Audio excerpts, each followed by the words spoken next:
Halo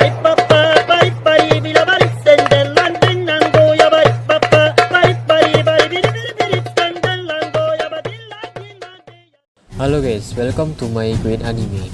Pada video kali ini, admin akan membahas mengenai deretan musuh kuat yang pernah dikalahkan oleh Luffy.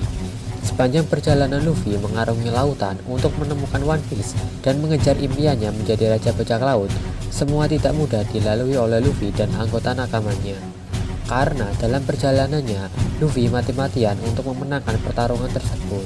Tidak sedikit musuh yang dapat mengalahkan Luffy. Meskipun begitu, karena kegigihannya dan juga sebagai tokoh utama serta campur tangan dari kekuatan buah iblis Oda Nomi, membuat Luffy akhirnya dapat mengalahkan musuh yang kuat. Oke, berikut beberapa musuh kuat yang pernah dikalahkan oleh Luffy. Crocodile. Crocodile merupakan Shichibukai pertama yang dikalahkan oleh Luffy pada saat di Alabasta. Untuk membantu nakamanya, Vivi yang merupakan seorang putri kerajaan, membuat Luffy harus berhadapan dengan seorang Shichibukai. Crocodile merupakan pengguna kekuatan buah iblis Suna Nomi, di mana kekuatan utamanya adalah pasir. Bisa dibilang kekuatan dari buah iblis Crocodile sangat mengerikan, karena ia dapat menyerap air pada tubuh lawannya sampai kering tak tersisa. Pada saat pertama kali berhadapan dengan Crocodile, Luffy berhasil dikalahkan dengan sangat mudah. Total Luffy kalah 2 kali dari Crocodile. Untung saja pada saat itu ada Nico Robin yang bersimpati terhadap Luffy, karena ia penasaran dengan orang-orang penyandang nama D. Pertarungan selanjutnya, Luffy lebih mempersiapkan dirinya untuk melawan Crocodile. Pada akhirnya, Luffy menggunakan darahnya untuk menghantam tubuh Crocodile. Luffy juga menerima beberapa racun yang digunakan oleh Crocodile pada senjatanya. Bahkan Luffy mengalahkan seorang Shichibukai belum menggunakan kekuatan gear andalannya. Enel, musuh kuat kedua yang pernah dikalahkan oleh Luffy yaitu Enel. Saat kunjungan Luffy ke Pulau Langit, ia menghadapi musuh yang bisa dibilang super kuat. Naas bagi Enel, karena ia menjumpai lawannya dengan kekuatan alami buah iblisnya, di mana karet tidak mempan terhadap petir. Meskipun begitu, ia menggunakan senjata logamnya yang dialiri oleh petir untuk menyerang Luffy. Pada saat itu, Enel menggunakan kekuatan mantra yang dapat memprediksi pergerakan lawan, atau penduduk Laut Biru menyebutnya Kenbusokoku Haki. Puncaknya, tangan Luffy terkena serangan Enel, membuat tangan Luffy terperangkap dalam bulatan logam emas yang membuat Luffy kesulitan untuk bergerak. Luffy memanfaatkan tangan yang terperangkap untuk memberikan serangan pada Enel.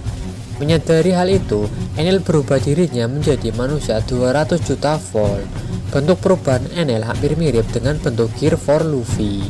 Pada serangan ini, Luffy berhasil mengenai Enel. Karena menurut Enel, Luffy terlalu cepat, padahal harusnya lebih cepat Enel. Rob Lucy. Rob Lucy merupakan musuh kuat dari pihak Angkatan Laut yang dalam pertarungan tersebut, Luffy dan kawan-kawannya mati-matian dalam menghadapi si Pinen yang super kuat. Bagaimana tidak, pada arc ini, para anggota topi jerami bertarung sampai melebihi batas dalam dirinya, bahkan sampai menggunakan beberapa teknik rahasianya.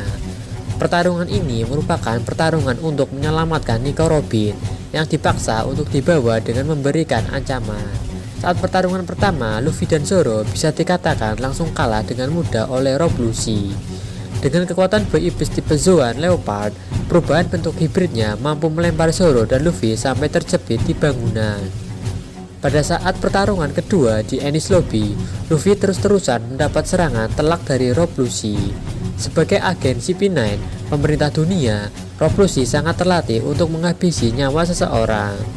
Luffy terus-menerus melampaui batas dalam dirinya, sampai tubuhnya terkapar. Ia terus bangkit dari serangan mematikan Rob Lucy. Dengan kekuatan Gear 2 dan Gear 3-nya, pada akhirnya Luffy dapat mengalahkan Rob Lucy. Dengan kondisi fisik Luffy yang parah dan terkapar tidak bisa bergerak. Gekko Moria. Gekko Moria merupakan Shichibukai kedua yang berhasil dikalahkan oleh Luffy. Lebih tepatnya, kombinasi para anggota bajak lautnya. Moria merupakan pengguna kekuatan bayang-bayang, di mana ia mengambil bayang-bayang seseorang untuk dimasukkan ke dalam pasukan zombinya.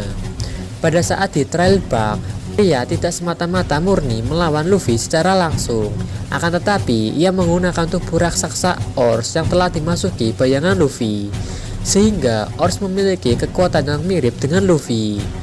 Luffy dan lainnya sampai kewalahan menghadapi Oars yang dikendalikan oleh Moria, sampai ia beberapa kali tumbang dan jatuh oleh serangan Moria. Pada akhirnya Luffy mendapat bantuan dari Lola, salah satu anak Big Mom yang ditemuinya di Trail Bug. Lola memasukkan 100 bayangan dalam tubuh Luffy, sehingga terciptalah Nightmare Luffy, di mana bentuk dan kekuatan dari perubahan ini sangatlah epik.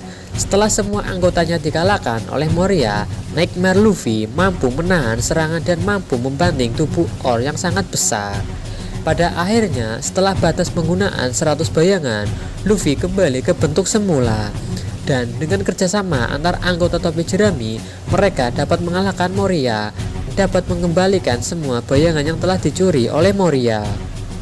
Magellan. Setelah semua anggota topi jerami diterbangkan oleh Kuma, Luffy mengambil petualangannya sendiri, yaitu untuk menyelamatkan Ace. Luffy yang dibantu oleh buah Hancock berhasil menyusup ke dalam penjara Impel Down dan melewati berbagai lantai penjara Impel Down yang mematikan, sampai ia keluar kembali dengan para tahanan Impel Down lainnya dan berhadapan dengan kepala sipir Impel Down, Magellan. Magellan merupakan pengguna boy iblis Doku Doku no Mi. Kekuatan utamanya ialah racun yang sangat mematikan. Pertarungan pertama Luffy sangat mudah untuk dikalahkan.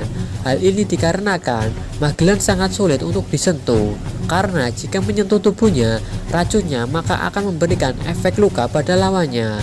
Bahkan Luffy hampir meregang nyawa oleh racun Magellan. Beruntung ia diselamatkan oleh Bon Clay dan Ivankov. Pertarungan kedua ia melawan Magellan bersama Mr. Tree. Dengan bantuan Mr. Tree, Luffy dapat melancarkan serangan pada Magellan karena Mr. Tree melapisi lilin pada tangan Luffy dan kaki Luffy. Pada saat itu, Luffy bisa dikatakan berhasil menumbangkan Magellan dalam waktu sementara saja, karena ia cepat bangkit dan mengejar kembali para tahanan yang kabur. Doflamingo. Pada mulanya, Luffy bersama Law bertarung bersama melawan Doflamingo. Sebagai seorang Shichibukai, Doflamingo bukanlah lawan yang mudah dikalahkan. Dengan penguasaan boy iblisnya yang telah awakening, Doflamingo sangatlah tangguh dan terampil. Meskipun telah dikempur serangan luar dalam oleh Law dan Luffy, Doflamingo berkali-kali dapat menyembuhkan dirinya melalui kekuatan boy iblisnya, yaitu Ito Ito no Mi. Meskipun 2 lawan 1, Law bahkan sampai harus kehilangan salah satu lengannya. Dalam pertarungan ini, Luffy menggunakan perubahan bentuk Gear 4 pertama kalinya. Pada pertarungan puncaknya, Luffy kembali ke dalam bentuk Gear 4-nya, dan Doflamingo menggunakan Awakening Boy Iblisnya. Kekuatan Awakening-nya dapat membuat benda-benda sekitar berubah menjadi benda yang dapat ia kendalikan. Meskipun begitu, dengan bentuk Gear 4-nya, Luffy mampu menjatuhkan Doflamingo dengan sangat keras yang mengakibatkan kekalahan Doflamingo. Meskipun Doflamingo sedikit membagi kekuatannya untuk membentuk sangkar burung ke seluruh wilayah Dressrosa. Cracker. Sebelum menghadapi Katakuri, Luffy terlebih dahulu menghadapi Cracker, komandan manis ketiga Yonko Big Mom. Cracker merupakan salah satu komandan manis dengan kekuatan boy iblis biskuit. Dengan kekuatan boy iblisnya, ia dapat menciptakan pasukan biskuit yang sangat kuat dan sangat mudah. Sayangnya, kekuatan boy iblis Cracker memiliki kelemahan, yaitu terhadap air. Nami yang mengamati pertarungan Luffy dan Cracker mengetahui bahwa pasukan biskuit akan melemah jika terkena air, dan jika termakan maka tidak dapat kembali ke wujud semula. Dengan segala upaya, Luffy menuruti perintah Nami untuk terus memakan seluruh pasukan biskuit Cracker sampai pada titik Luffy mencapai batas maksimal. Dan dalam bentuk tersebut memberikan kesempatan Luffy untuk menyerang dalam bentuk modifikasi Gear 4 Tankman. Cracker yang mengetahui dirinya terdesak dan melihat tubuh Luffy yang sangat besar mencoba menyerangnya menggunakan pedang andalannya. Tetapi serangan Cracker sia-sia karena tubuh Luffy yang dilapisi haki sangat elastis dan sangat keras. Kemudian Cracker terpental sangat jauh dan mengakibatkan dirinya tumbang. Katakuri. Musuh kuat yang pernah dikalahkan setengah mati oleh Luffy ialah Katakuri. Komandan pertama Yonko Big Mom, Katakuri merupakan pengguna boy iblis Mochi Mochi no Mi, tipe Paramecia spesial. Dengan kekuatan boy iblisnya, ia sedikit berbeda dengan kebanyakan pengguna boy iblis Paramecia. Ia dapat mengubah bentuk tubuhnya seperti pengguna Logia. Hal ini dapat Katakuri lakukan berkat kemampuan Ken Busukoku Haki yang sangat hebat. Saat pertarungan Luffy vs Katakuri di dunia cermin, keduanya saling melancarkan serangan hebatnya. Bahkan bisa dibilang Katakuri jauh lebih unggul dibandingkan Luffy, sampai membuat Luffy terperangkap dan tumbang oleh jurus Katakuri. Katakuri juga dikenal sangat adil dalam pertempurannya. Hal ini terlihat saat ia mengetahui adiknya Flampe ikut campur dalam pertarungannya yang membuat Luffy terluka karena lengah. Hal itu membuat Katakuri murka dan ia membalas dengan melukai tubuhnya sendiri. Katakuri berhasil dikalahkan dalam wujud modifikasi Gear Force Snakeman. Meskipun berhasil ditumbangkan oleh Luffy, Katakuri terlihat sengaja menjatuhkan tubuhnya sendiri karena ia sangat respect terhadap Luffy. Keduanya juga terlihat memiliki janji untuk kembali dan bertarung satu sama lain. Oke, segitu dulu untuk pembahasannya mengenai beberapa musuh kuat yang pernah dikalahkan oleh Luffy. Pertarungan manakah yang menurut kalian paling epic? Langsung saja komen di bawah. Oke, sekian dan terima kasih.